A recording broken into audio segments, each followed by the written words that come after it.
ensure you sign in using the sheet available at the accessible lectern to preserve rights available to you under the Planning Act or other applicable legislation. I'd like to begin this meeting by acknowledging that the land on which we gather is situated within the traditional and treaty territories of the Mississaugas, more specifically the Mississaugas of Scugog Island First Nation, signatories of the Gunshot Treaty of 1788 and the Williams Treaties of 1923.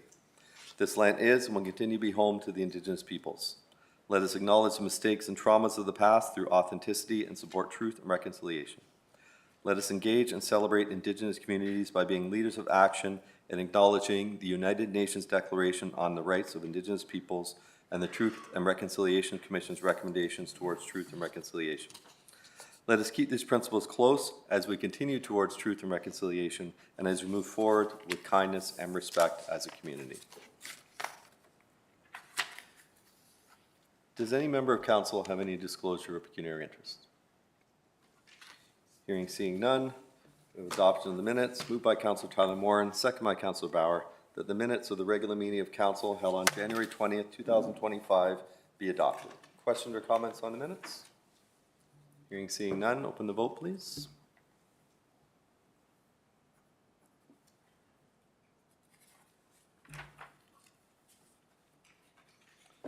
And that carries.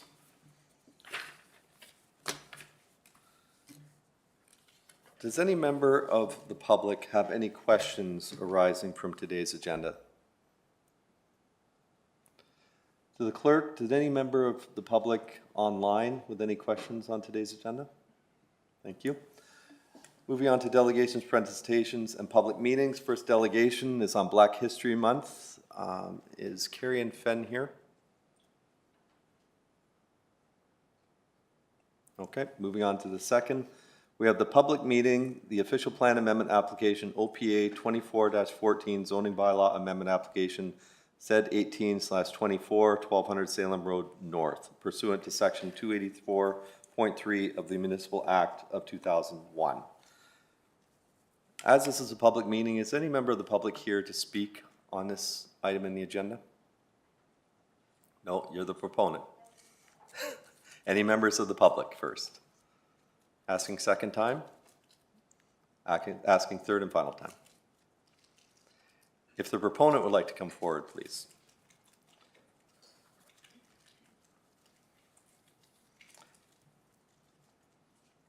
Now, you don't have to make a presentation if you don't want to. This is where we ask you questions. But you are free to make a delegation if you please.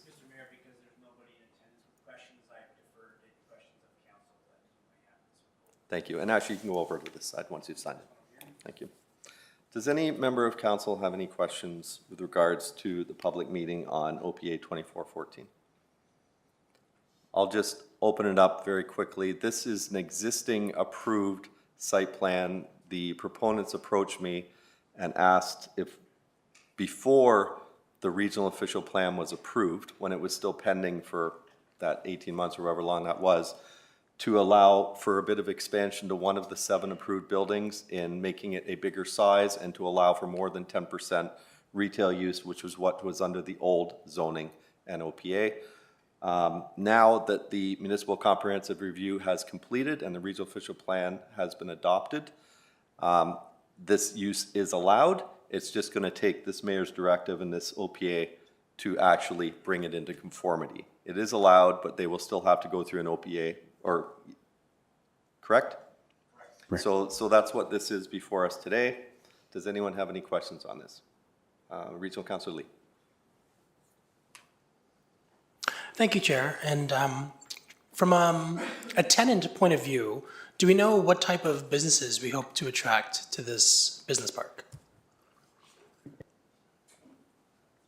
Mayor, our intention is to keep the prestige employment designation and zoning at this time, acknowledging that there is a process the town is going to have to undertake pursuant to conformity with the regional official plan for these lands. Because we're maintaining the prestige industrial zone, the prestige employment zone on this lands and adding to the retail permissions, we anticipate still facilitating through the marketing all the uses that were permitted under the prestige employment zone and designation. but adding to the range of retail permissions and lifting some of the restrictions to the retail that are on the site currently. So I predict, I'm not doing the marketing, I'm just a planner, but I predict that you're still going to get office, medical, you're going to have restaurants, but in addition to that, you're going to have some standalone retail uses. Do we know, you would have factored in how many jobs per net hectare of this development would have, right? Do you have that number? On hand, no. We did that as part of our municipal comprehensive review submission exercise back in 2020. But with the change, the requested change to retail, those numbers will slightly change. I don't have a number off the top of my head. It is all contingent on who will ultimately facilitate each of the units that are proposed. Do you think we'll slightly change to more employment or a bit less employment? Well, I think it would be the same amount of employment, but a different employment. Different types of jobs. That's right. Right. Okay, great. I'm very excited. I think it's long overdue that we build that area out. I guess through the chair to the chair, I remember we had briefly discussed the high school uses this area to cross the street illegally sometimes, or students use that Salem, they cross the street. We had mentioned possibly creating, there's a name for it, a ramp, so to speak. Is that still in discussions, Chair? That to you, Sean. Oh. Remember us explaining the issue with the high school being just north, west of there, and there's a ramp, a possibility of a ramp to offload students. Is that still in the discussion? I do not know. I do not know. I think that'd be a question for planning, because that would be to do with maybe the intersection works that's happening at Penn Gaskell in Salem. Ms. Romanowski, are you familiar? Through the chair to Councillor Lee, do you mean like access between the two sites? Are you So- talking a lay-by? Thank you, that's the Okay. word. Let's talk about a lay-by just on the north piece of this entire property, north of this. The high school backs off onto Salem, and right now what we're seeing amongst the ward residents is that unfortunately parents are dropping their kids off, stopping in the middle of Salem. Kids are jumping into the car, or worse, crossing the street without really looking. And it would create a solution if we create, it's called a lay-by, excuse me, is that? Yeah. Has there ever been discussion, or how On would we go Salem- about, On Salem Road? On Salem. on Salem? Yeah, well, I mean, that would be outside of the purview of a development application. That's on a regional road. So if that's something that wants to be explored, we'll have to get direction from council to explore that with, or maybe it's the regional council. Sure. That you direct regional works to look at a lay-by there and cite those problems. But that would be out of the purview of a development application here. If we're talking Penn Gaskell or the I just wasn't sure who internal roads. owned what land, and so if we think it's town land, then this would be on, correct? Regional. Or regional land? Okay, that's answers my question. Thank you very much, and thank you. Okay. Councillor Henry, you're next. Thank you. Before my question, going off Councillor Lee's question, I would imagine that with the development, there'd be an area for parents to come into your plaza from Salem and potentially drop off their students while they do some shopping in the area and continue back out. So that might help with that? To staff, I would ask that question? Where you wouldn't need this lay-by? I mean, sure, okay.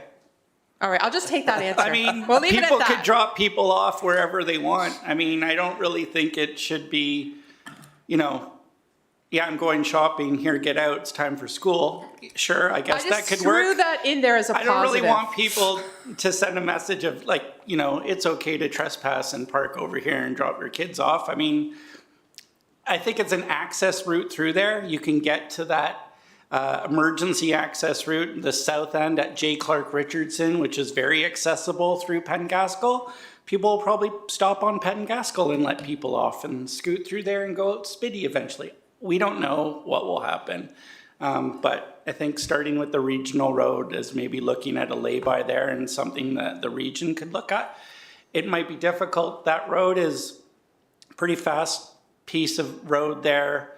And it's windy. I'm not going to be an engineer, but it's like at a super elevated curve. There was a major accident there when that road was first built in that configuration. Yes.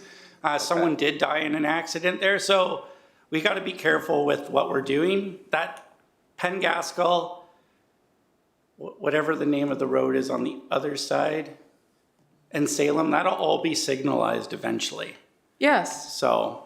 it'll, I mean, it'll help with that naturally through Yeah. the development. But So, I believe we're off topic. yes, we are. So, I did want to ask what type of retail, I know it was broached upon, but I just want to make sure, we're not looking to bring in a supermarket. It's not big enough for that in this development, correct? Through you, Chair. There will be no major supermarket, Loblaw, Metro, Longo's, those types of larger grocery providers. There could be the possibility of a small cash and carry, like a Rabo type development in any one of these buildings. But at this point, if you're asking me, is there going to be another Longo's across the street? That won't be the case. Well, it couldn't be the case because, it's too close to proximity. But yes, I want to know if there'd be a big chain there. So from what you know, there will not be a big chain there. Depends on how you define big chain, but it won't be a large format grocery store to my knowledge. Excellent. Those are my questions. Thank you. My understanding is this phase is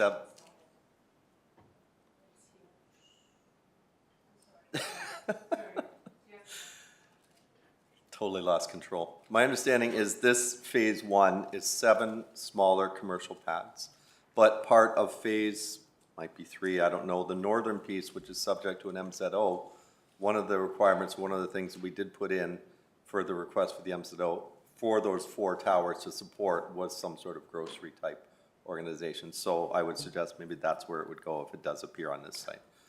Anything further to the proponent? Okay, hearing, seeing none. Thank you very much. Thank you. I guess that's it. We just deal with this in the bylaws later? Okay, moving on to the next, item 5.4, acceleration of the Roslyn Road widening. Marwan Zahra, hope I said that correctly, Developing Manager, Belmont Equity Partners. Are you here? Yep. Okay, please come forward, sign in, state your name, and you will have 5 minutes. I acknowledge receipt of the letter that you've sent, which is printed in our correspondence.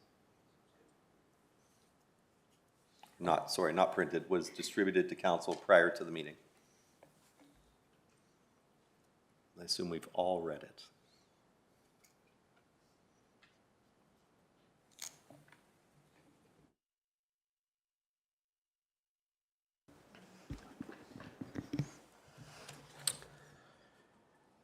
Good afternoon, Council.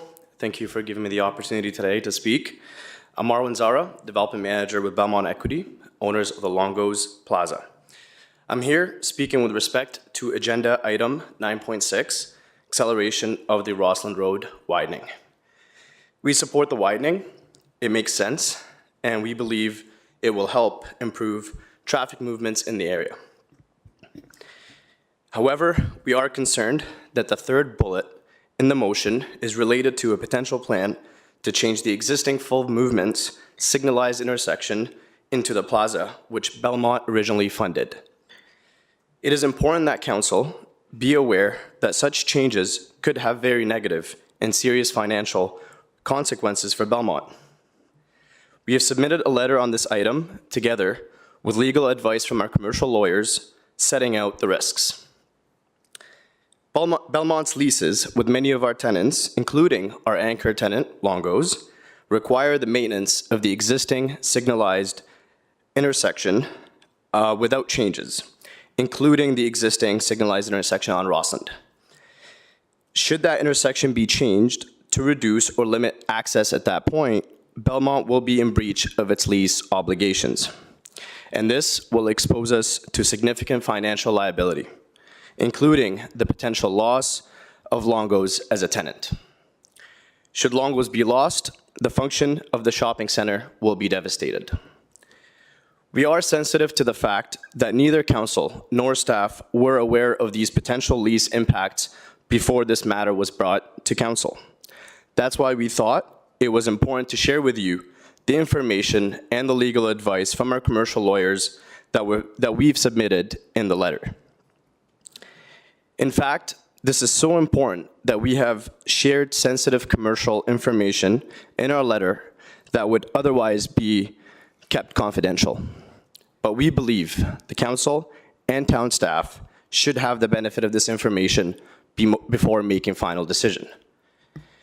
We're asking to be able to work together with the town to resolve these concerns in a cooperative way, one that will allow the widening to proceed and avoid impacts on the shopping center. We respectfully request that the motion before council be amended by replacing bullet 3 with a broader statement such as the following.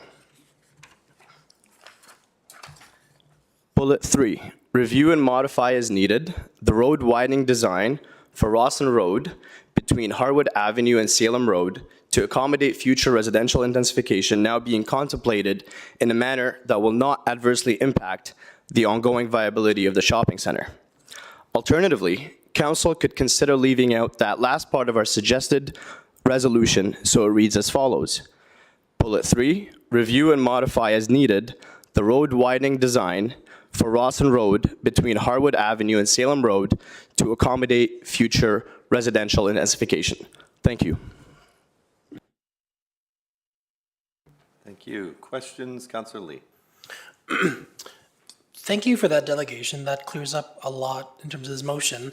I am curious though, so I think it was like 3-4 years ago, Belmont had approached the town regarding our review, and you guys wanted to build a condo there at we're close to where the South Station is. If that had proceeded, would we have kept the signalized light there in your vision? That would have stayed the same? You wouldn't have moved it anywhere else? Councillor Lee. And you don't foresee I live in the area, I go to Longos all the time. Like, it's pretty, I understand like widening would help, but also like the theoretical of moving that signalized light in theory would actually help with traffic flow. You're saying Longos would not be on board with that?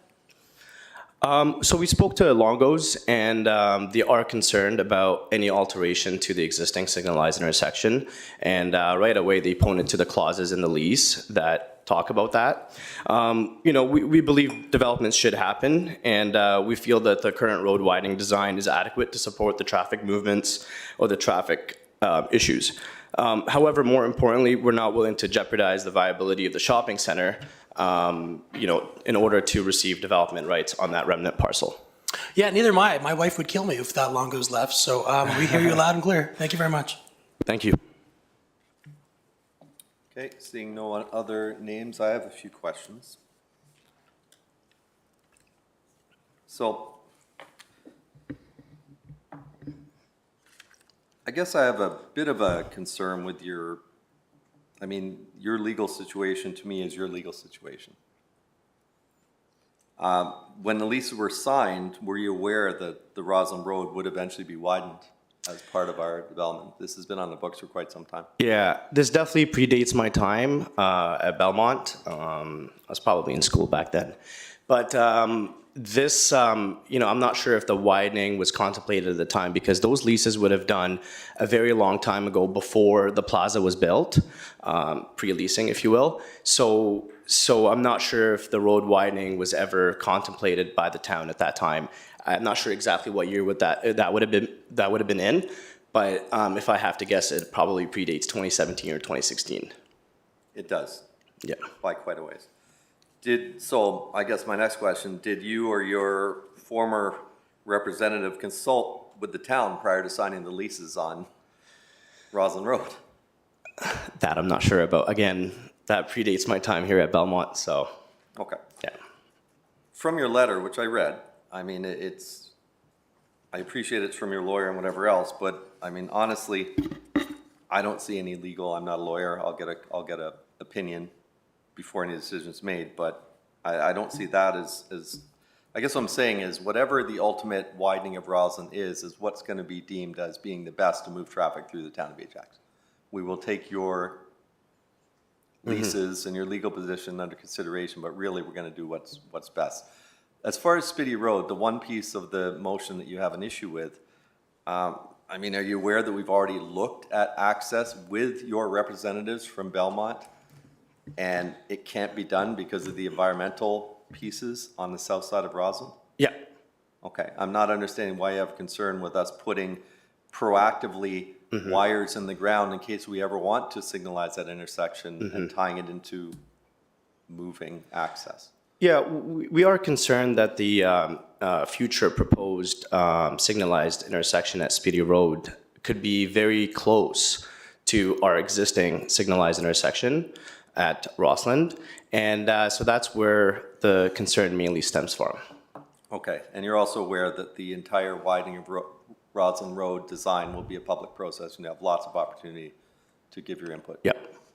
What about possible access from the southwest of the Longo's Plaza? We're definitely, I mean, we're open to considering that, provided that the existing signalized intersection remains as is. Okay, well, no guarantees. We'll look at the whole thing. Thank you for your delegation. Is there anything further? Okay, thank you. Thank you, everyone. I will go back to the first item, 5.1, Black History Month, Black Health Week. Is there anyone here to make that delegation? Asking second time? Third and final time?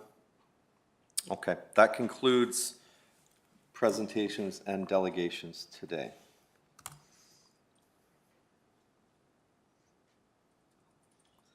Moving on to items of correspondence. Is there any polls from the items of correspondence by members of council? You don't have to. Which one, Councilor Bauer?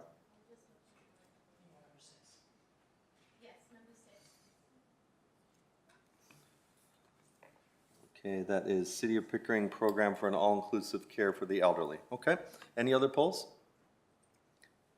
Okay, excluding item 6, moved by Councilor Bauer, second by Councilor Henry, the report dated February 8th, 2025 containing items of correspondence be adopted. Please vote.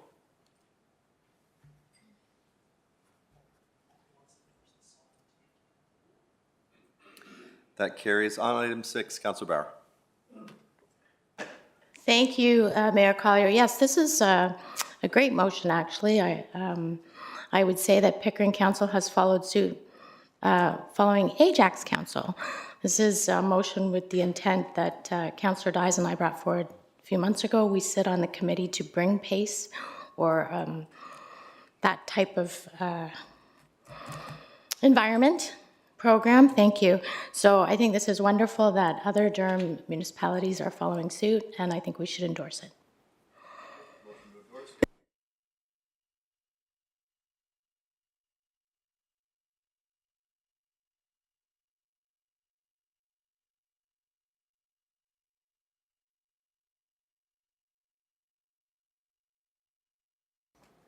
Comment?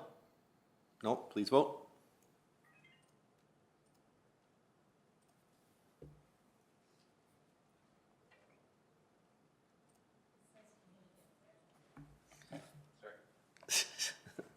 What happened? Oh.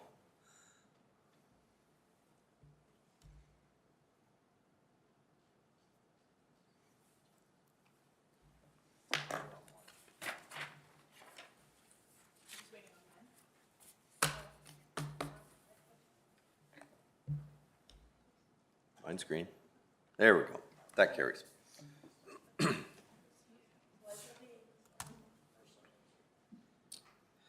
Moving on to reports. First report, Community Affairs and Planning Committee. Excuse me, February 3rd, 2025. Moved by Councilor Henry, second by Councilor Tyler Moran. The Community Affairs and Planning Committee report dated February 3rd, 2025 be adopted. Questions, comments? Hearing, seeing none, those in favor? Please open the vote.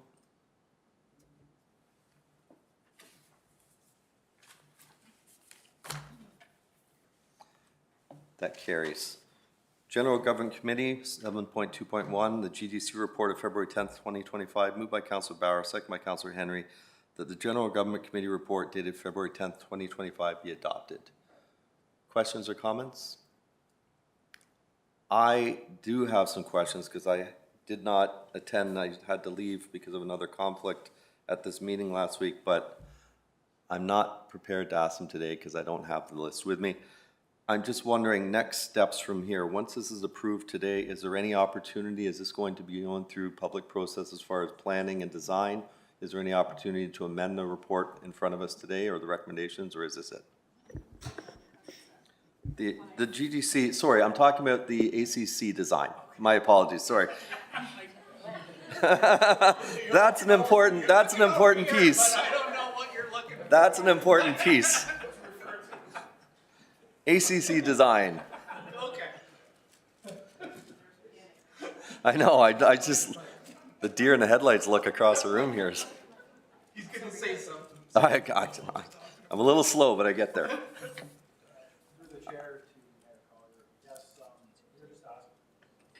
Oh, sorry. You're good. We were just asking for the last GGC meeting just for permission to enter into the design piece, but there will be public consultation. We're meeting with all stakeholders and it'll be brought back to council for further review and discussion. Thank you for that confirmation. Anything further on the GGC report? Okay, please open the vote.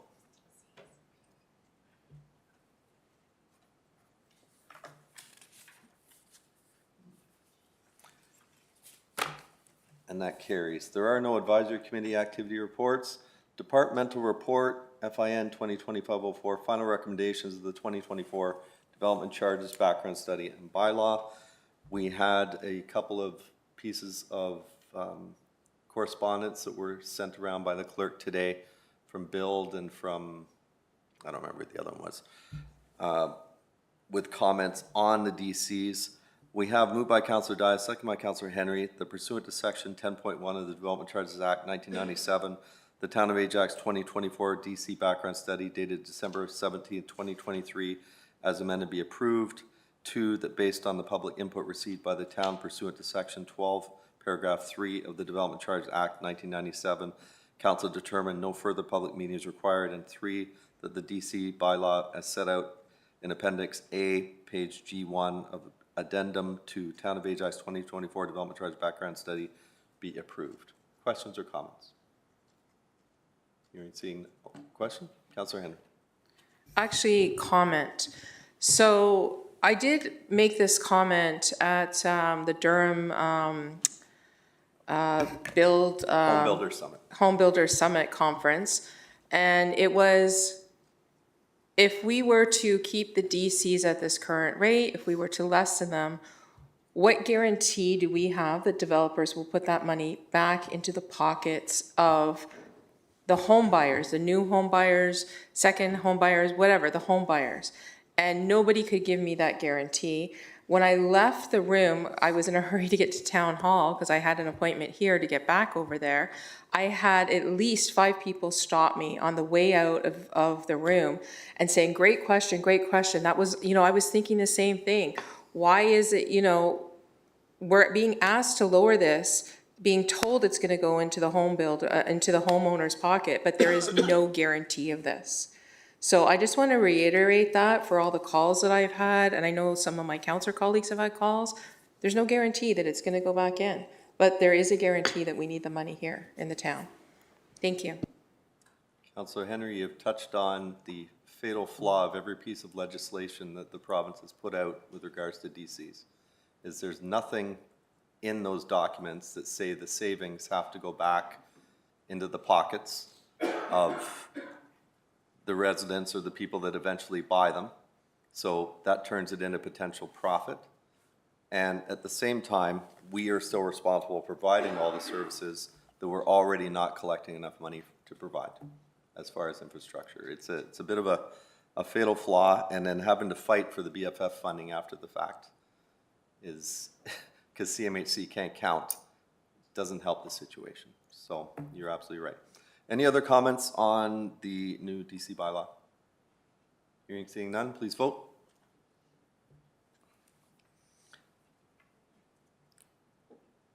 And while I'm waiting for that, I'm just going to add one further comment, because I was also at that housing summit and I was part of the panel, and one of the questions they asked was, how can we help developers? Sorry, how can developers help us? And that's exactly what I said. Stop challenging our DC bylaws. It costs what it costs to put in the infrastructure that we need to run the town. You're not paying it anyway. It's passed on to the end user. So stop fighting us on it. Accept it's the cost that we need to get our jobs done, and let's move on. Yet we still got a piece of correspondence today. That carries.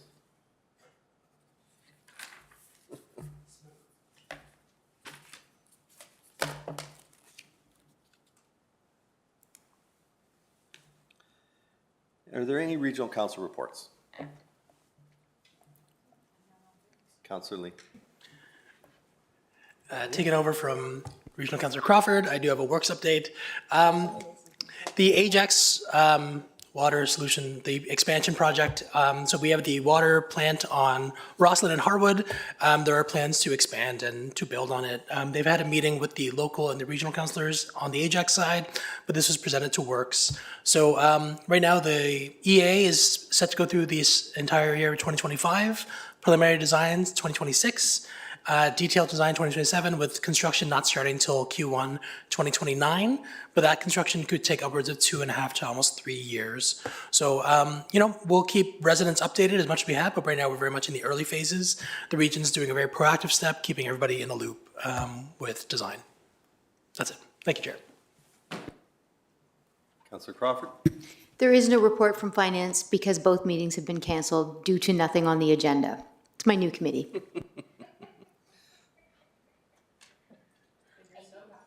I sat on finance for 12 years. It's great.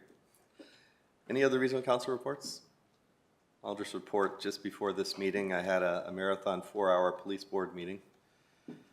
We're getting lots done. We are making progress. We're in the middle of the bargaining for the next collective agreement, which is my first experience of doing this.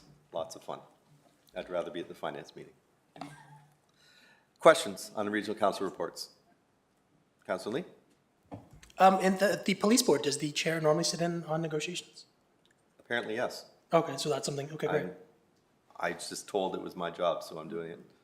And do you have a projected date of when it'll be resolved, or just I negotiations can ongoing? just tell you, things have gone well. We've had 3 days. We have 2 more to go. We'll see where it goes. Fair enough. You also received the regional recommendations on the police board composition as of 2026. Just wondering what the police board thought of that. That was part of the diversity report that was on last Committee of the Whole's agenda. Yeah, that was what we wanted, was to remain as a composition of 7. That's the number that works. That's 3 provincially appointed members, 3 regional council appointed members, and 1 citizen appointed member. And that seems to be the sweet spot. That's what works. So I'm glad that that was the regional recommendation. But the composition of the 7, the board was okay with that? Yes. Suggestions? Okay, great. Thank you, Chair. Councillor Crawford? Thank you. I was at the police board meeting too. saw you. And there was some staggering numbers presented around the capital Yes. plan and infrastructure of the police. Did you want to? Would you like me to speak about that? I'd love you to speak Okay. about that. So we've developed a 10-year capital forecast, long-range capital forecast. I will start this by saying, for the last 2 decades, at least, I think, there really has been, other than in Clarington, the new station and the Center for Forensic Excellence, no new buildings built for DRPS in all of that time. There has also been very little maintenance done to those buildings in all of that time. So a review of the condition has turned out that they are in very bad condition. The station in downtown Oshawa right now is barely habitable. It is that bad. The station up in Scugog doesn't have fresh water. It's built on a floodplain. It's full of mold. The region has undergone significant growth, and areas like Ajax, which is the 3rd, almost 2nd largest municipality now in the region, doesn't have a station, where we have the 2nd highest amount of homeless and those type of issues in the region. And there is no representation of policing in any sort of capital sense south of the 401, or Bailey, I think it is. So part of when we hired the new chief 2 years ago, he was tasked with going out and looking at this. The past couple, 2 or 3 or 4 chiefs were more about, cops and cars versus buildings. And now we've come to a situation where the buildings are all in disrepair, and there just is not anywhere to put the cops to do their work and to do the other stuff, because the force is growing, as with the population, because the cop to pop ratio has to be maintained. So we put together this 10-year long-range capital forecast. It includes a station in Ajax in 2027, as well as a new training center for training all the recruits, because the Ontario police college isn't enough to be able to manage the number of recruits that all of the forces across the province are having to put through. It's a $900 million capital agenda, I guess, over the next 10 years. At the same time, when we had our police budget approved about a month ago, Regional Council requested that we also put together a 10-year operating forecast, which we have done as well, which we will be presenting to the region. Good? There you go. Yes. Any questions? Councillor Crawford. I don't have any questions on that unless somebody else does, but I do have a report from Transit. Okay. So Transit, we had an update, success for kind of what happened over the last year. Just in case anybody knows, we actually maintain a fleet of 94 buses. The DRT average travel time is travel distance between 75 and 80 kilometers, approximately 100 hours of inspection per bus. 27 trained mechanics now on the new electric bus technology coming in. We lost 19 buses in a fire that have been replaced now. We supported the purchase of 42 buses in 2024, regular diesel, and we very much welcomed an investment with the federal government of $50 billion, which is $5 million per year over the next 10 years. So that's a great investment into transit. DRT customer service handles 44,000 calls and 4,600 emails and an average wait time of 1.2 minutes.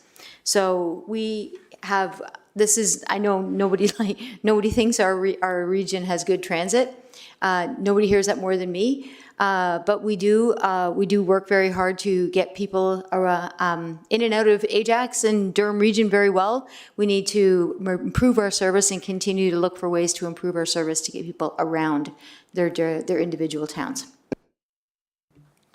Not everybody thinks we don't have good transit. As past chair, I think we have very good transit. Questions on Regional Council reports? I have a question to Councillor Lee on Works with regards to the pumping station at Roslyn and Harwood. That's a very prominent corner that's been captured in the rezoning part of the newly adopted regional official plan.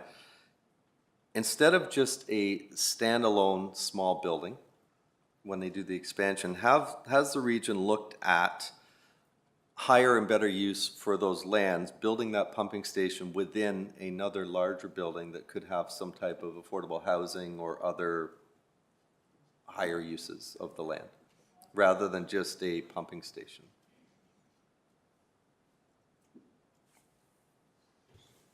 No, I don't think any discussions like that were had, but they said they were open to conferring with our planners, and I'm sure feedback like that might be useful. They're very much in the early stages right now, so yeah, we can give that Well, feedback. It's regional land. It's in areas where we've approved other 25-story buildings along that strip. It's serviced. It's on major traffic routes. I would think it'd be a good candidate for. Is there a precedent though for residential on top, or even commercial on top of a pumping station? We're looking at a number of things. We just approved a OPA and ZBA for lands on the southwest corner of Westney and Bailey, the Van Dusen lands, where the number sort of triggered the need for potentially a school site. And we talked about, we're going to need to look into building some of these things into the podiums of these large buildings with these high density projects. I brought up today at the police, all these buildings that we're building in the MTSA, why are we not looking at building a police station into the podium of one of these buildings, which we're having that discussion. The land is already there. You're not spending, if you're buying, $1.5, $2 million an acre and you need 10 acres, that's $20 million right there. That almost makes the project untenable at that point. If they already own the land and they're gonna build a single standalone building, I don't know if a precedent has been set. I just would like them to look at making better use of that land rather than just a single building. Let us put that motion forward to Regional Council in March. Okay. Because that's a cool idea. Thank you. Councillor Bauer? Thank you, Mayor Collier. So I would like to go back. I do actually have some questions following your DRPS report. Letting it sink in. So the budget passed a month ago. That was just operating? Operating and capital with an increase of 16.93%, bringing the police budget up to, I think, $333 million. Okay. So the negotiations that you attended today it was strategic plan meeting or what? Today, we had a presentation on the 10-year capital forecast. Okay. So you're moving forward with the 10-year forecast for CAP and now also operating? The operating will be ready next week, and I have a meeting after Regional Council next week on the 26th to sit down with the regional chair and CAO and all the commissioners of all the departments to present our 10-year plans. Okay. And currently what is the process now? Has it just been annual, like 1 year at a time, or has there always been? Generally, yes, it's approved with the budget at budget time. This is the first year that we've actually gone ahead and prepared a 10-year long-range operating and capital. Okay, thank you. Those were my questions. Anything further? Moved by Councillor Lee, second by Councillor Tyler Morin, that the Regional Council reports of February 18th, 2025 be received for information. Please open the vote.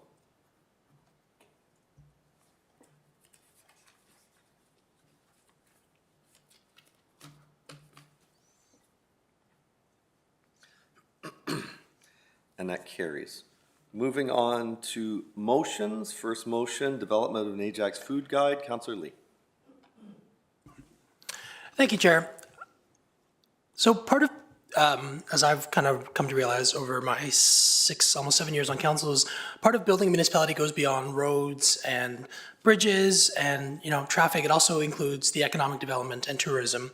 And this is an area that Ajax, I find, in my personal opinion, we don't have quite an identity. I know Region Councillor Dyes has often mentioned food tourism or biking tourism, but I always feel we're kind of lacking an identity. But the one thing I do know is that Ajax has some of the best food in the GTA because of our diversity, because of all these different foods we can get, except Chinese food, but we're going to work on that. So this food guide, I think, is a good way to highlight that. It's I really view it as a tourism and an economic development play. I think Oshawa has one, and it's doing very well. I think Whitby is either planning one or already has one.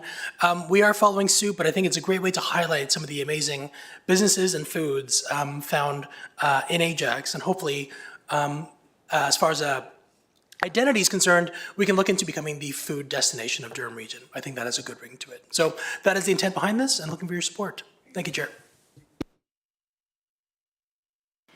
Thank you. I think any way, shape, or form that we can support small business, especially coming into what could be a very difficult future for some of them, is money well spent. We are also introducing a new run at the waterfront, and it would be great to be able to include a guide in one of the race packs so that people that come in, there's about 1,000, we're expecting about 1,000 runners to be participating in it. And that's 1,000 more people that might be new to Ajax or new to the area. And it would be a great way to promote some eating around the area. Thank you. Thank you. Interesting motion. I just wanted to ask how it differs from that. I think we had somebody made a group, Durham Eats or something. Or is it going to be similar to that? Durham Region Eats. Thank you. Is it going to be similar to that? With those type of same restaurants that will be listed there? I think we're going to class it up a bit. Instead of just advertising restaurants, you can advertise stories. You can advertise just the, in a lot of cases in Ajax, the immigrant experience of starting a restaurant in Ajax and the trials and tribulations, we can have restaurant profiles, chef profiles, a lot more than just a restaurant guide, though I'm sure that component will be part of this as well. That's what I'm envisioning, but really I think we'll leave it up to strategic affairs to kind of map out what it truly looks like. Oh, sounds interesting. Thank you. Councillor Bauer? Thank you, Mayor Collier. Great motion. Thank you very much, Councillors Lee and Crawford. So I remember, especially during the pandemic, there was a guide on ajax.ca that we all shared, I think, at one point, listing the Ajax restaurants. So is that no longer available, or this is something you're going to supplement or add, make it better. Councillor Lee, why don't you just leave your microphone on? If you insist, I don't want to go over my time. But I think I hope to expand it beyond just a listing of restaurants. Kind of what I was saying to Yes. Councillor Henry. I think we need to go beyond just like, here's a list. Let us find, we have La Ruche on Harwood and Rossland that was featured on CBC. We have Bean and Basket, which is like, homegrown. I just want to expand our food identity beyond just listings of restaurants or listing of chain restaurants. We have a lot of hidden gems in Ajax that I'm hoping this guide can highlight to our residents. Wonderful. Thank you. Councillor Dias? Thank you. I'm glad to hear you're going to expand that, because I'm hoping there'll be information also for tourism purposes that can identify those restaurants that can accommodate anybody who's got a vegan sort of diet or gluten-free. That would be very helpful. That's how I look at them. I'm sure staff will kind of take that note under advisement. Thank you. Councillor Crawford? Yeah, and just, Cass, remember when ECTI did their whole, or not ECTI, Ajax Advantage? They did spotlights on businesses. I don't know how many of them were actual food businesses, but it's similar to what that would look like too. Through the chair, yes. So staff's kind of vision at this point in time with limited information is that we're looking at comparable municipalities. So those that have seen the Whitby Food Guide, there is a selection of businesses that kind of put their hands up as wanting to be a part of the guide.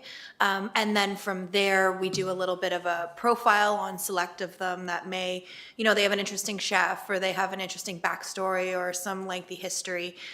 So staff work closely with the business owners to determine which ones we want to highlight. And we'll build that into the food guide as well. So yes, it would be a portion of restaurants that we've highlighted before, and then hopefully some new ones that are interested in the opportunity. Just a quick question, because I cringe when I see unbudgeted funds. So is this meant to be just sort of a this year thing, and you're looking to have this put in the budget going forward as an ongoing, or is this meant to be sort of I told you to leave your mic on. I know, I thought it was.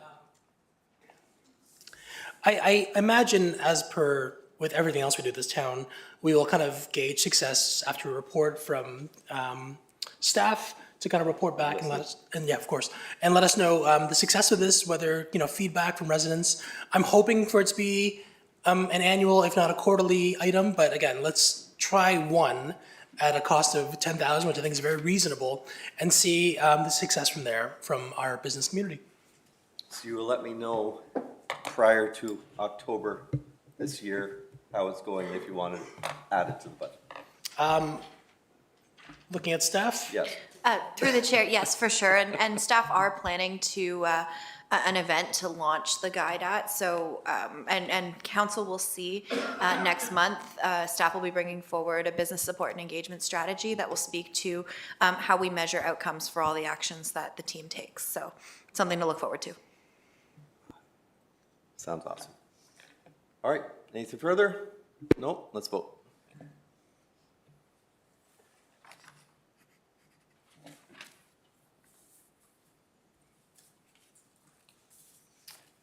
And that carries. The next item, business arising from notice of motion, is the impacts of the international student program changes to local post-secondary programs, moved by myself, seconded by Councillor Crawford.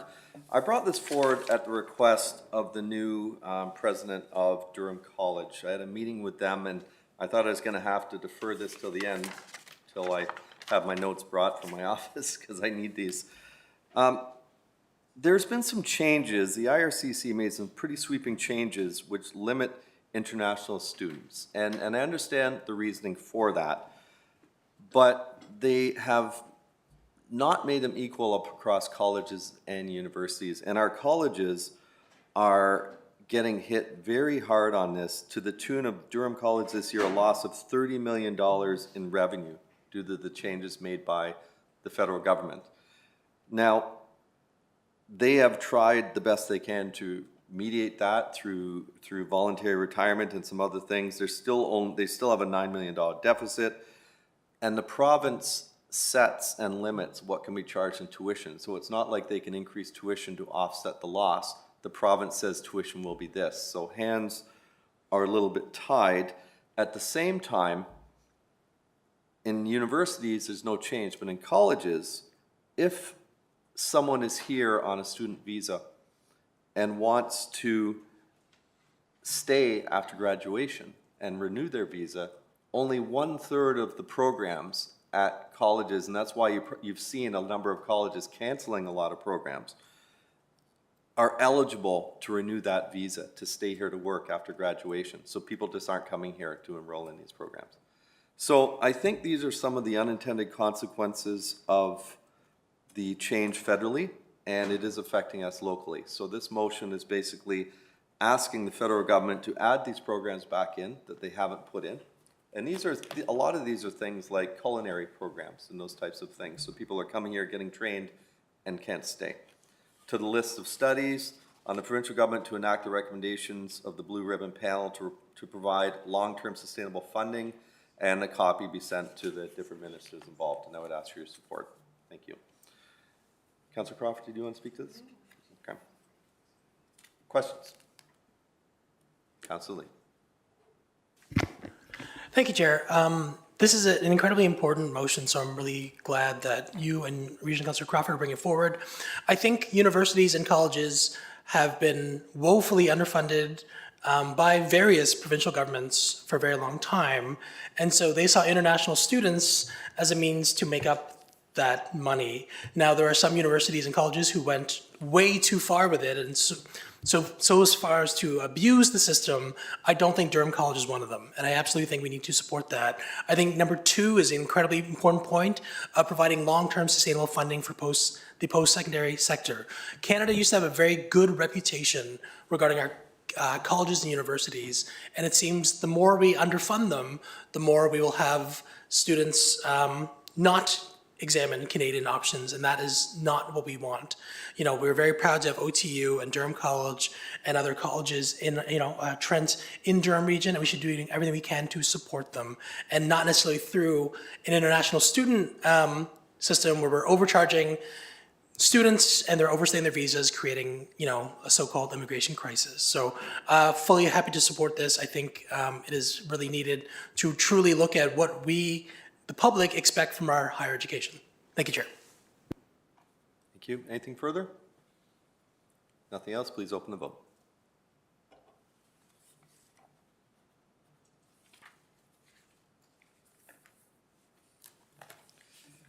And that carries.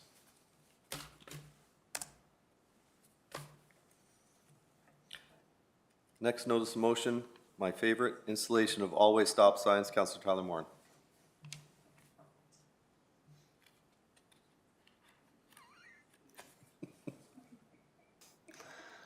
Thank you, Your Worship.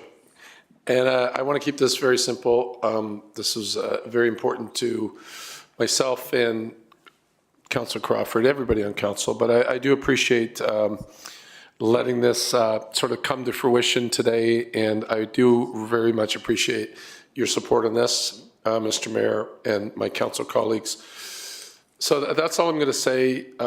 I'm very happy to see this come forward, though. But thank you again, and hopefully we can get the support and get this passed and kind of move on from it, because it's been a term and a half on this particular one at Hibbard and Fletcher.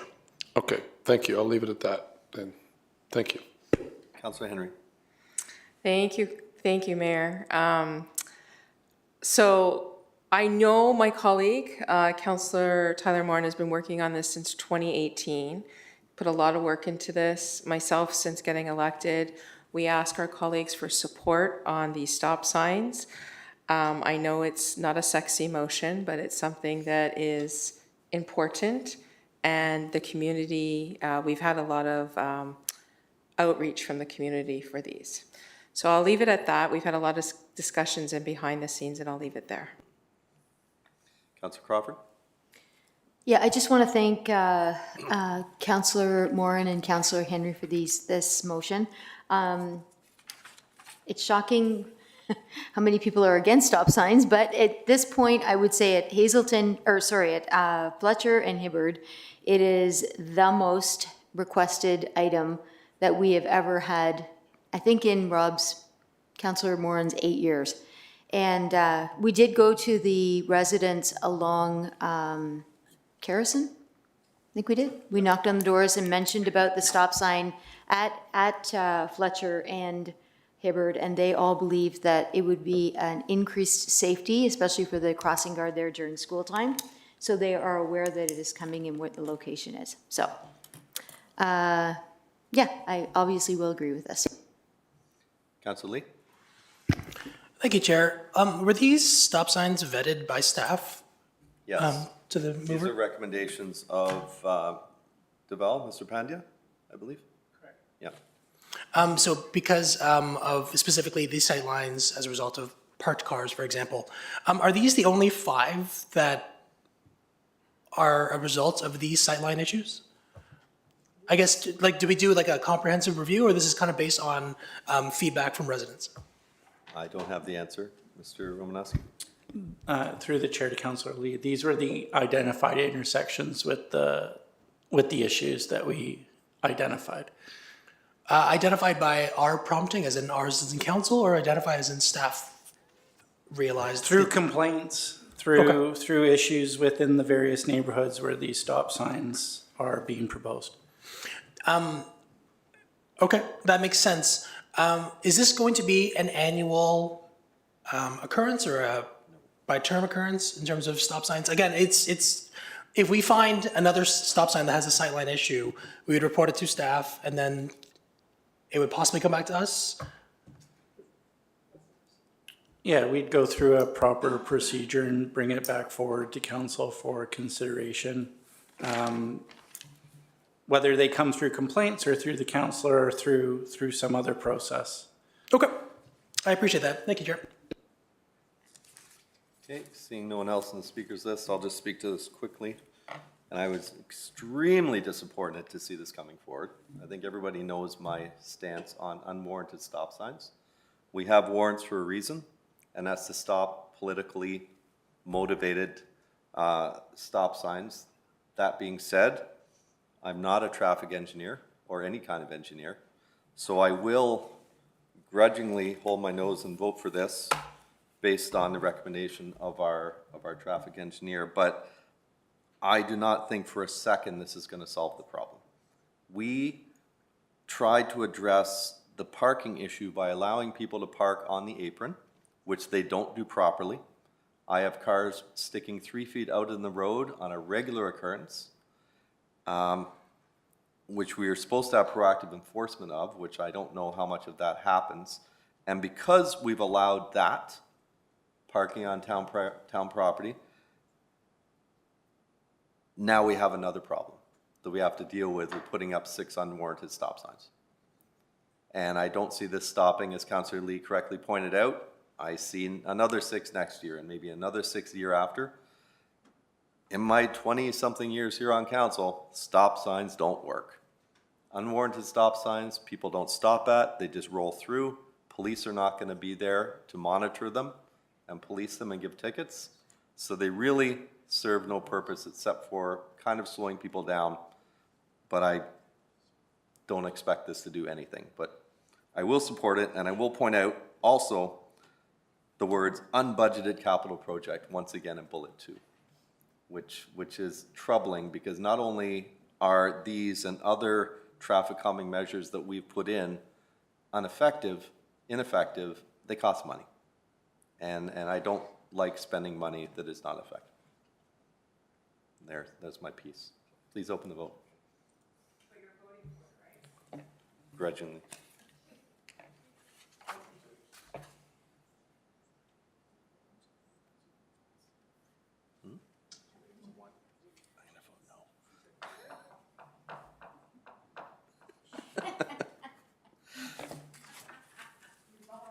I just changed it at the end. Marilyn was heckling me. I'm glad to see this one coming forward. If you didn't bring it, I was going to bring it. So, honoring veterans with a crosswalk installation at Veterans Point Gardens. Councillor Henry. Thank you. We know that we at the town of Ajax have a longstanding history with our veterans and what has built our town, basically, what our town was built on. I know that we've had a lot of outcry from the community. Why aren't we doing this? We're seeing other municipalities doing this. You know, we want to continue on with our longstanding history and honor our vets. And I know that my colleague, Councillor Rob Tyler Morin, being on the Heritage Committee this year, this is a big thing here, continuing on with this. So I'm going to turn it over to him at this time. Thank you. Yeah, pretty much said it. Very, very happy to see this come forth. And I think it's good for every citizen, whether you've lived in Ajax for a month or a year, or if you've been here for 40 years, to enjoy the richness and the history of our town. And this is at a beautiful area in Councillor Bauer and Councillor Dye's ward, and on Lake Drive, right by Veterans Point. So very, very excited to see this come forward. And it'll be a nice day, I'm sure, when we go down there and open this up in honor of the veterans that fought so hard for us. Thank you. Further? Oh, please open the vote. Oh. I do. Uh-oh, we better do this again. Okay, Councillor Lee. I mean, to Mayor Collier's point on the past two, you know, the phrase unbudgeted capital project does show up again. Is there not an opportunity for us to fundraise for this on top of using unfunded capital projects? You know, the Poppy campaign is very popular for very obvious reasons, where that money goes to the Legion. Can the town not crowdfund this? Have we ever tried something like that? Because I think residents of this town, which is named after, you know, the ship of a battle, like again, we have a lot of history tied to our to the war, and I think residents would step up, so to speak, to help fund this. So before we just approve this, is there not an opportunity to examine a fundraising opportunity? Councillor Lee, you're reading my mind because I just sent that exact same text to somebody. But I said it first. You said it first, but I... But it's just to staff then, have we ever tried anything like that? I think if we've done this 20% or 20,000 unbudgeted capital project, if that does come in, which is something I'm going to follow up on, we don't have to take the money out, do we, to the treasurer? They can just, it'll be funded however it's funded. But in the event that doesn't happen, we're approving it here. Okay, and I just think we should try that, because I'm sure our town will absolutely step up. Yeah. All right, thank you. Yes? Councillor Crawford? It was suggested to me that if we did a smaller version of the Sum 41 sign, street sign, that people would buy that, and perhaps that would be something that we could fundraise for the sidewalk. I'm just saying, it was suggested to me. Okay, nothing further. Please open the vote.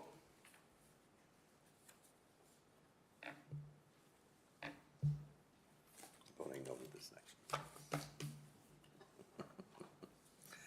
That carries. Next item, notice motion, response to 25% tariff threat from the United States, moved by Councillor Crawford.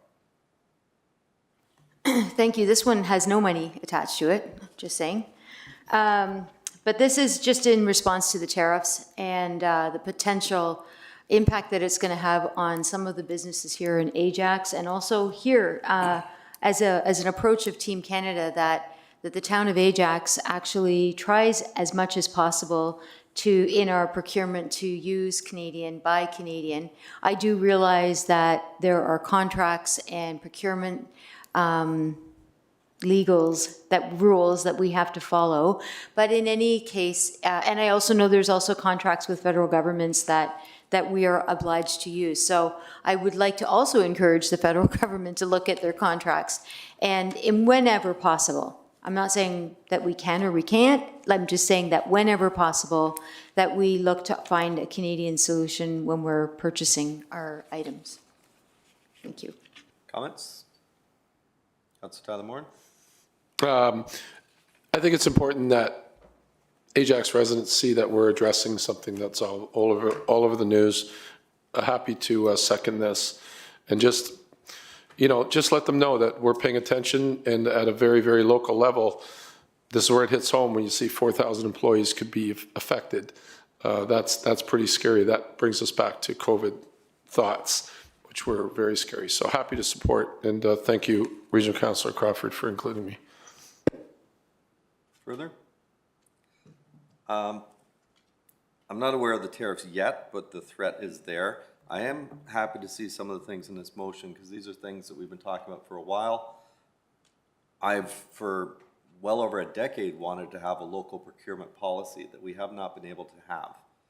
And maybe one of the, again, unintended consequences that comes out of the threats from the south are that we can make those changes and start benefiting local businesses here. It really irks me buying pickup trucks for operations from wherever it is in Toronto, for instance, when we have people locally, dealerships locally selling them here. So I'm hoping that when this report comes on March 24th, the new procurement bylaw, there are some things that we can do to help support our local businesses and our local economies. I did have one local business reach out to me, and it's a large, I won't say who it is, but it's a large company that did a lot of expansion during COVID and employs a lot of people here in Ajax, very, very concerned about this tariff threat. And that's just one. And they said it could be hundreds of jobs, and they may be forced to move across the border. One example. So let's hope. Open the vote, please.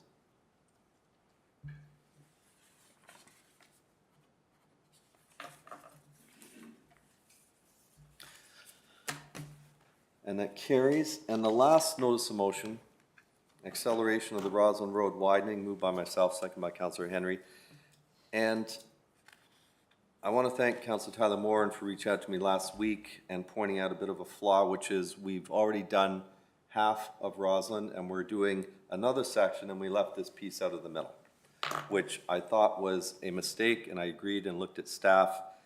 And I have a proposed, hopefully friendly amendment that I think before we open it up and start talking about it, I'll actually, does the clerk, do you have this? Can you put this on the screen rather than me going through? Basically asking to expand the scope of Phase 1, Salem to Lake Ridge, including land acquisition, utility relocation work planned for 2025 and roadworks planned for 2026 be expanded to include all works associated with Phase 2, Weston Road all the way to Salem Road. So the entire remaining section of Salem. The council requests the mayor identify all works in a single project in the 2026 capital budget, and the design and construction, including the necessary underground work to accommodate future traffic signals at Spitty Drive, be amended to read those. So those are the actual operating of the amendment. I'll just speak to it very quickly. Before I brought this amendment, before I considered this amendment, I did check with operations. I was advised by the director of operations that this would allow us to tender the entire section all at once to one construction company, that there could be some economy of scale. We could phase this going forward, and that the hope is that it's going to save us money by having one tender and one bidder and being able to go across, rather than going back out to tender in 2 years when prices will be higher. Hopefully we can get today's dollars for this and get this done over the time. Financially, it's the same. All these things are already in the long-range capital forecast. We're just moving the years. There was going to be a presentation earlier that didn't happen, but part of my response to that was going to be, you know, these DCs were already collected long time ago. They're sitting there. The money is here. Whether we collected 700,000 last year or 28 million last year as forecast makes no difference on this road. These DCs are already collected. These DCs are already in our reserves. We're accelerating this due to the developments that we have approved and the adoption of the new regional official plan recently, and the new developments north of Roslyn in between the Harwood and Salem corridor, so we don't make a bad situation worse through that pinch point in that area. Let's get it done and allow for that development. As the seconder, Councilor Henry, did you want to add anything? And then I'll open it up for comment. Thank you, Mr. Mayor, and thank you for bringing this motion forward. I remember when I first came on council, this was something that was not being discussed, and I think this is some good work done here. I like that you've made these amendments, and it's great that our council colleague has come forth with a suggestion to carry it beyond Harwood. I'd be curious to know from staff, savings. Do we have a cost estimate on savings? I would say no. No? They're all looking at me like, no, not at this time. In the forecast, it's just that, it's a forecast, based on costs we know per meter of road or however they do it. But we don't know what the real costs are until we go to tender. Well, I'm very excited to know that particularly from Salem to Harwood is being done, because we have the bottlenecking there, we have the traffic there, we have the congestion at the light there, we have the congestion from the Pickering Christian School at certain times in the same area. It's a hot mess, it's bottlenecking. Glad to see this is getting fixed sooner than later, so excited, thank you. It hasn't passed yet. Councillor Lee. Thank you, Chair. First question, because since I joined council back in 2018, this was always a two-phase project. Why do we have two phases? Initially, when we set this up, why do we break it up into two phases? Who wants this? Mr. Field? Through the chair to Regional Councillor Lee, usually it's just based on budgeting and financial requirements as well as project size, right? So it allows us to manage a project smaller phases, but again, this is something we can look at to move it forward so that it makes more sense from a cost savings perspective. But cost savings are null if we go over budget, correct?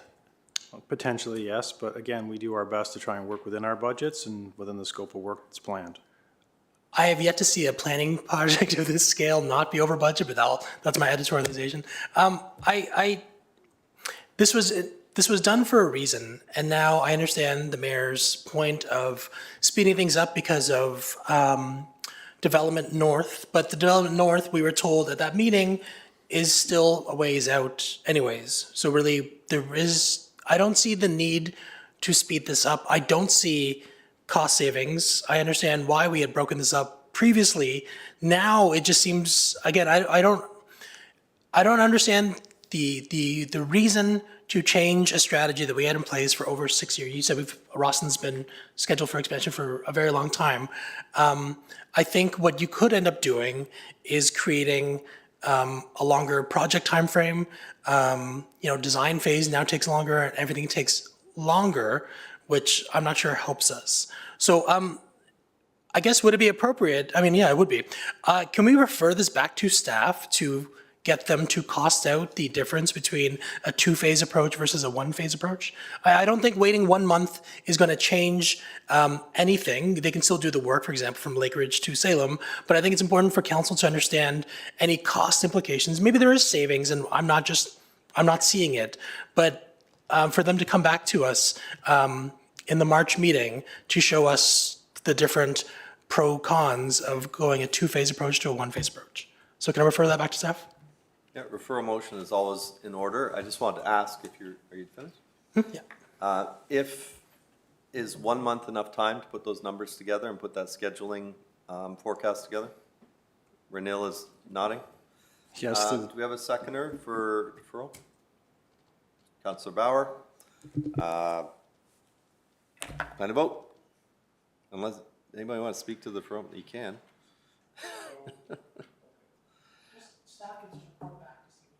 I can wait a month. They confirm it's coming back in March. It's coming back in March? And at the same time, Diane, if you could put down for the DCs and that as far as the years and what this would mean to our DC schedule.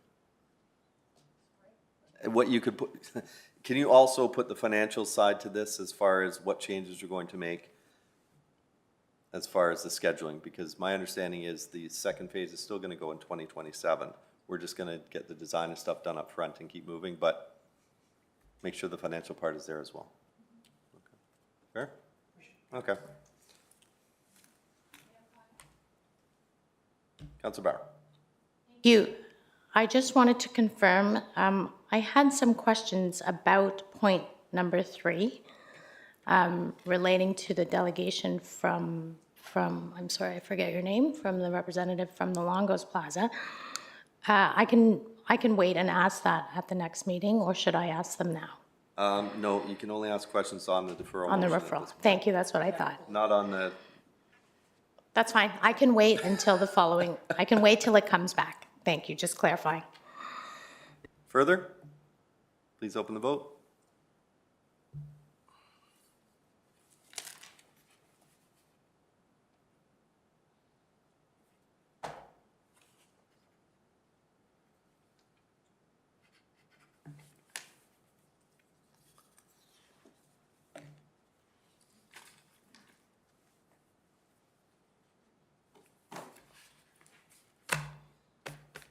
Did we get the vote on the screen? Oh, I missed it, okay. I assume the deferral motion carries. Okay, moving on to bylaws, we're gonna do these in two batches because bylaws 11-2025 and 12-25 are under mayor directives, so they require 1/3, not 2/3. So we'll do those first. Moved by Councilor Tyler Moore. Can I get a seconder, please? Second by Councilor Lee. The bylaw numbers 11-2025 to 12-2025 be read a first, second, third time and passed. Questions, comments? No, please open the vote.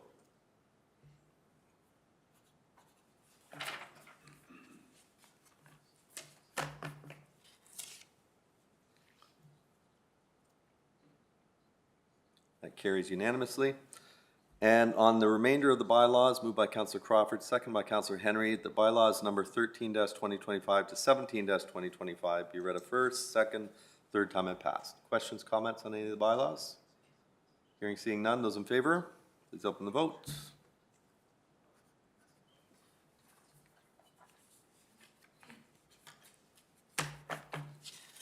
Those carry. Is there any notice of motion?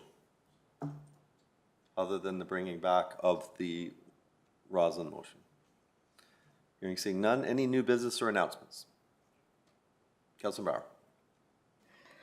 Thank you, Mayor Collier. I would just like to remind residents of Ward 3 that Regional Councillor Dyes and I have an upcoming ward meeting on Monday, February 24th at 7 p.m. here at Town Hall in the River Plate Room.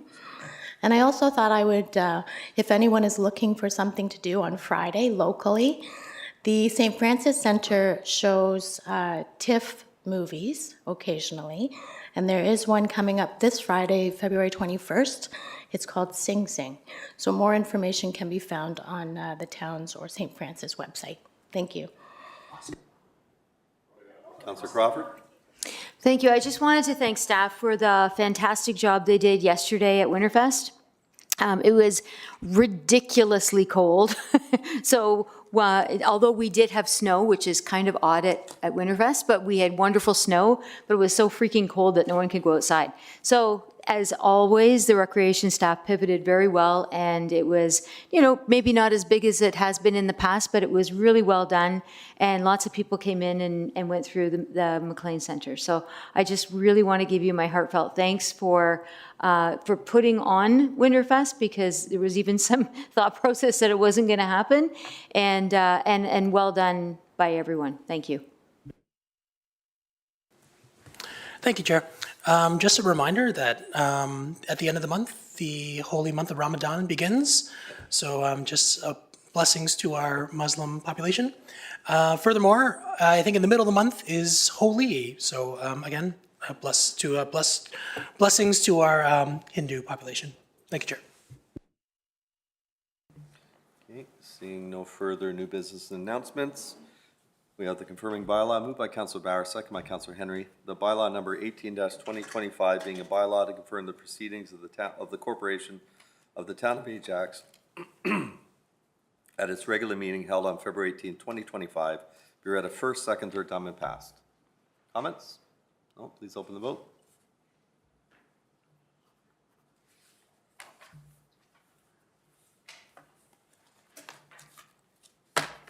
Thank you. And finally, moved by Councilor Crawford, second by Councilor Tyler Moran, that the February 18th, 2025 meeting.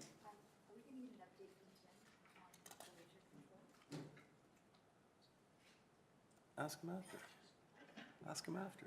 No, I want to talk about under new business. We're done new business. All right.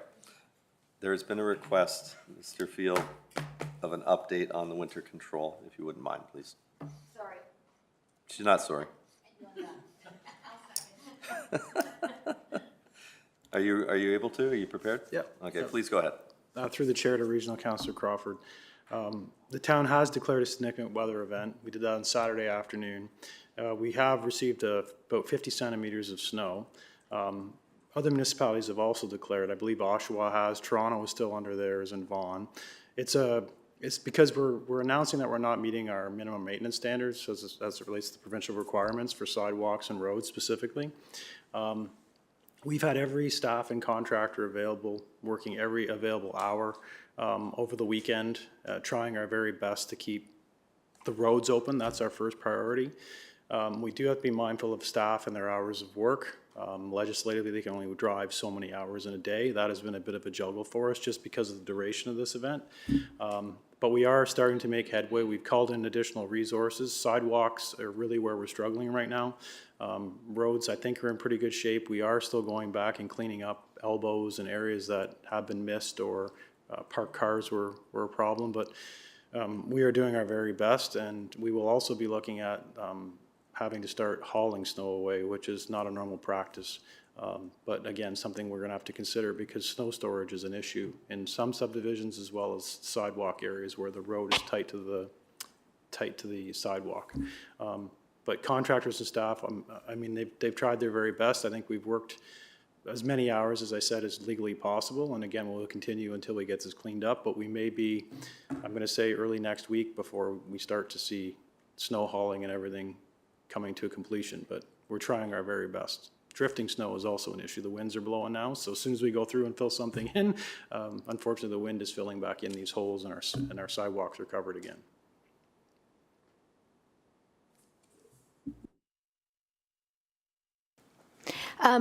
Can you explain the difference between a normal winter event and a significant winter event? Again, through the chair to Regional Councillor Crawford. A normal event, I'd say, allows us to meet the minimum maintenance standards where we're able to push snow as opposed to having to blow it. Blowing snow takes a lot longer. A normal event, we can get through the town in, say, 16 to 20 hours. Like, again, it depends on the amount of snow that falls. But when we have snow events like this, we just don't have all the resources required to keep up. And even if we wanted to, we'd have to be sitting and waiting like for road operations. It's such a massive amount of snow that it's challenging for us to clean up. It just takes time. As far as the seniors program go, about how far are you through it? As of 12 o'clock today, I checked in with the supervisor. We were at 62%, so that's pretty good. There's 411 addresses on the list. We expect to get through by tonight at 8 o'clock. Again, staff will be at hours, but we'll be back in tomorrow if we don't get finished today to finish the list, as well as go back and revisit addresses because roads are still doing some operations to continue to clean up windrows in other areas. So it's going to be probably the week for us to make sure all the seniors are looked after to the expected service levels. From a bylaws, thanks Tim, from a bylaws point of view, with a significant storm or winter event, are we expecting the same level of timeliness from our residents for clearing sidewalks? The short answer is yes. So the bylaw requires clearing within 24 hours. And so on a complaint basis, we do respond to complaints where something hasn't been cleared. And then our process would be to issue a notice and give 24 hours, after which the town will do the work itself. And for fire hydrants, I thought that was a nice to do thing, but apparently it's part of an actual bylaw. How are you supposed to find them if you're already buried? Like sometimes you don't even realize, I have a fire hydrant in my yard, and so we've cleared it all out, but sometimes you see something every single day and then you just forget you had it and you're snow blowing and it's gone, and like, how do you dig it out? Sure, yeah, so I understand this isn't really a pervasive problem in the sense that we don't get a lot of complaints about it because there typically isn't enough snow to make it a problem. There obviously is right now, but you're correct, Councillor Crawford, it is a requirement for the owner to clear in the same manner that they would their sidewalk. It's right in the same section within that bylaw. But I do understand that if a resident is unable to clear it because it's piled so high, that the region, on request, you can file a ticket with them and they will come and assist owners in clearing it. Okay, and why don't we flag them? I don't have the answer to that, unfortunately. Maybe the chief does. What? I'm just asking. Through the chair to Regional Councillor Crawford.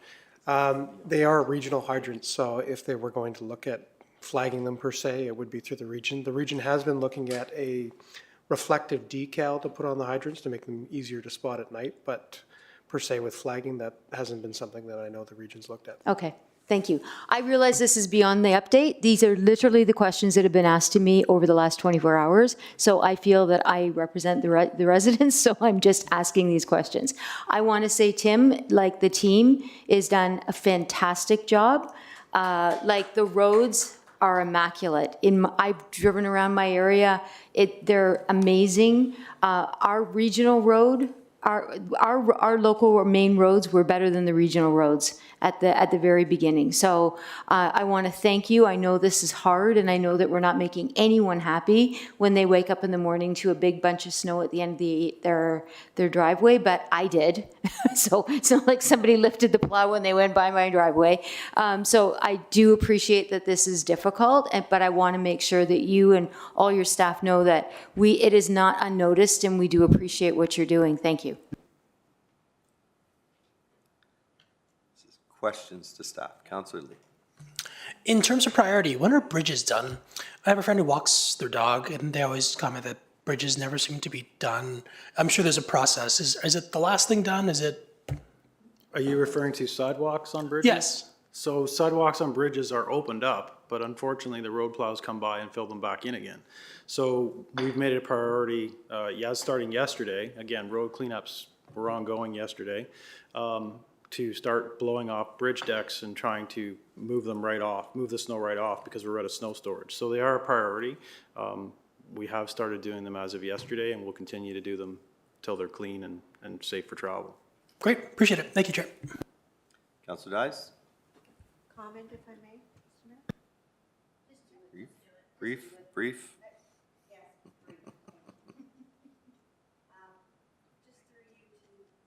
Okay, there we go. Just to you, Mr. Fields, thank you very much to you and your team for the work that you have done. My road was pretty much plowed. I mean, people were getting through it. It couldn't be plowed continually. We had snow continually. But, I mean, it was an unprecedented amount of snow. And I think we all recognize that. And you really did an incredible job of cleaning up as quickly as possible. I know it only took me an hour and a half each day. So I can't imagine what it's like from your end. So just thank you very much. Councillor Henry.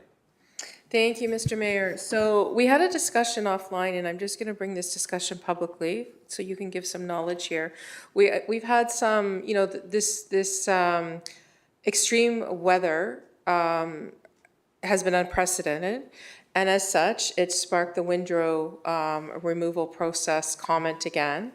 I've sent out to numerous residents the feedback attached from our sister municipality, Pickering, and the costs that I think they foresaw in 2023, and what that would do to the tax base. So I'm just wondering if you could briefly speak to that and let folks at home know. I've told everyone, with this type of service, if they requested this and they wanted something brought forward, this doesn't come without a cost. This is going to be a tax-based cost.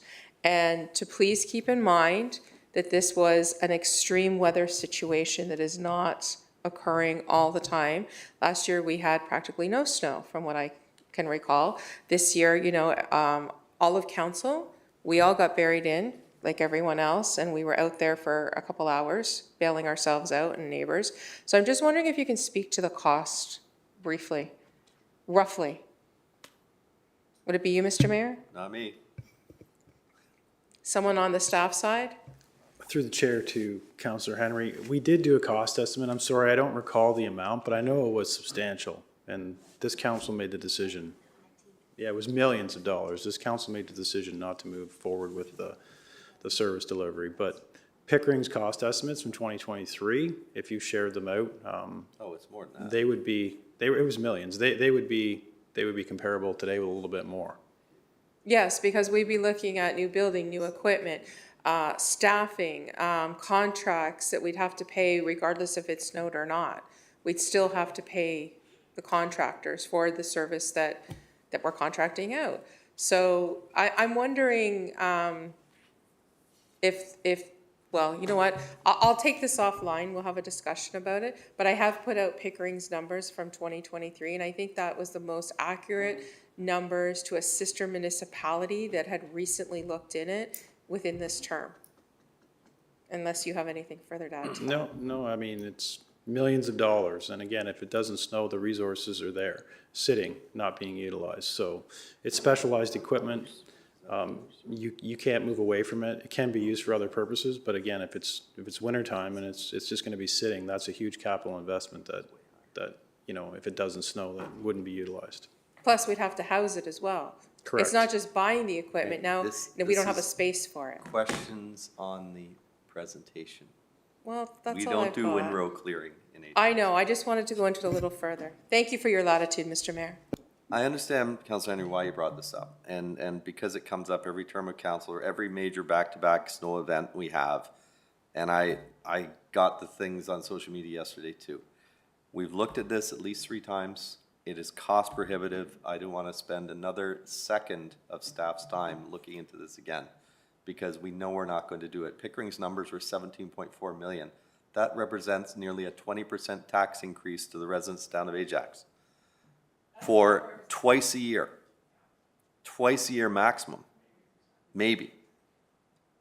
We looked at it, we beat that one to death, we're not looking at it again. Any other questions on the snow removal update? Thanks, Tim. Where were we? Halfway through the adjournment. Moved by Councillor Crawford, second by Councillor Tyler Warren, that the February 18, 2025 meeting of the Council of the Town of Ajax be adjourned. Those in favor?